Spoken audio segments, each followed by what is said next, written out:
Gavi থেকে পাওয়া হামের প্রথম ডোজের 3,01,00,000 ডোজ টিকা মজুত আছে বলে জানিয়েছে ইপিআই।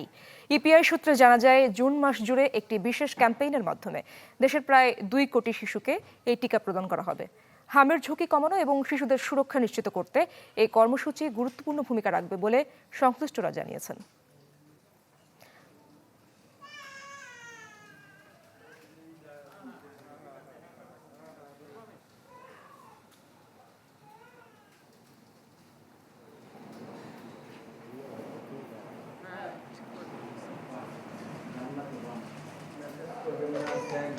নগদ নিয়ে এলো হার না মানা হার অফার।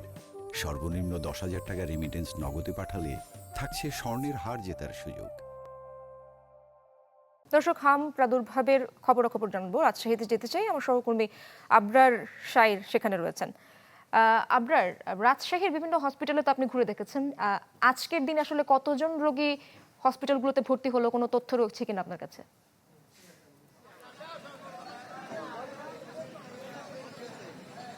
হ্যাঁ, রাজশাহীতে সবচেয়ে বড় হাসপাতাল যেটি রাজশাহী মেডিকেল কলেজ হাসপাতাল, এবং এখানে 1200 বেড থাকলেও রোগী ভর্তি থাকে প্রায় 3,500 মতো। শুধু রাজশাহী বিভাগই নয়, আশপাশের বিভাগ থেকেও এখানে রোগীরা আসছেন। আজকের দিনের তথ্য যদি বলি, তাহলে হাম সাসপেক্টেড যে রোগী তারা ভর্তি হয়েছেন এখন পর্যন্ত 16 জন, তবে মোট ভর্তি রোগী রয়েছেন 98 জন। 24 ঘন্টায় পরীক্ষায় হাম সাসপেক্টেড হয়েছে এখন পর্যন্ত আমরা যেটি জানতে পেরেছি, সেই সংখ্যাটি এখানে হামে মৃত্যু হয়েছে 2 জনের, সাসপেক্টেড হামে মৃত্যু মোট 3 জনের।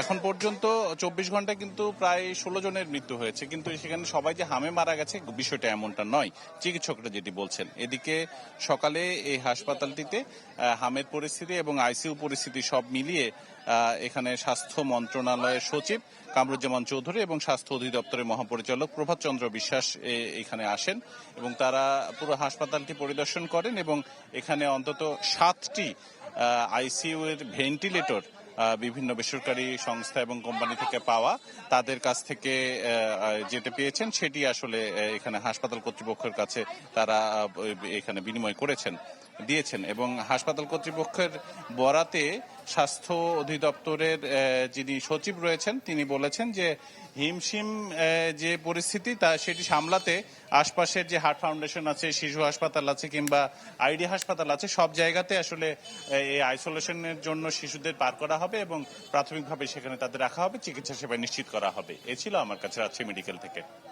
অনেক ধন্যবাদ আপনাকে আবরার। আমাদের সাথে যুক্ত আছেন দেখতে পাচ্ছি বরগুনা থেকে আবু জাফর সালেহ।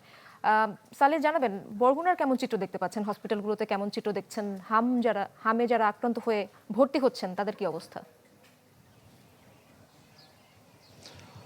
ইসরাত, আমি আপনাকে যদি বলি, গত 24 ঘন্টায় বরগুনা জেনারেল হাসপাতাল, আমি এখন জেনারেল হাসপাতালের সামনে রয়েছি, এই জেনারেল হাসপাতালে 8 জন হামে আক্রান্ত হয়ে ভর্তি হয়েছে এবং এই মুহূর্তে 18 জন এই হাসপাতালে ভর্তি আছে এবং অন্যান্য উপজেলা হাসপাতালগুলোতে আসলে যারা ভর্তি আছে বা এই রোগে আক্রান্ত আসলে সেই সংখ্যাটা এই মুহূর্তে নেই। তবে যেটি হচ্ছে যে আমি বরগুনা যে সিভিল সার্জন অফিসের যে তথ্য অনুযায়ী তারা যে বিষয়টি জানিয়েছেন যে এ পর্যন্ত 84 জন শনাক্ত হয়েছে হামে আক্রান্ত যে রোগী, এবং তার ভিতরে যারা রয়েছে এবং যাদেরকে পরীক্ষা নিরীক্ষা করে 62 জন পরীক্ষা নিরীক্ষা করে সেখানে 18 জন তাদের ভিতর থেকে শনাক্ত হয়েছে, এরকমটি তারা জানিয়েছেন। তবে একটি বিষয় রয়েছে যে গতকাল তারা একটি যে রিপোর্ট দিয়েছিল সেখানে কিন্তু 3 জন নিহত বা 3 জন মারা গেছে সেই তথ্যটি দিয়েছিল, কিন্তু আজকে যে তথ্যটি তারা জানিয়েছে যে সেখানে কিন্তু মারা গিয়েছে এই তথ্যটি দেয়নি। এইটি নিয়ে কিন্তু আমরা কথা বলেছি তাদের সাথে যে আসলে গতকালকে যে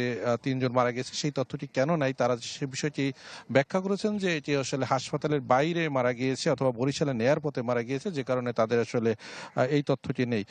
আর যে বিষয়টি হচ্ছে যে এখানে হাসপাতালে যে আমি তত্ত্বাবধায়কের সাথে কথা বলেছি, তারা যে বিষয়টি জানিয়েছেন যে এখানে 30 জনের একটি আলাদা করে 30 জনের জন্য একটি রুম ঠিক করা হয়েছে, কক্ষ ঠিক করা হয়েছে, সেখানে এই রোগীদেরকে আলাদাভাবে রাখা হচ্ছে।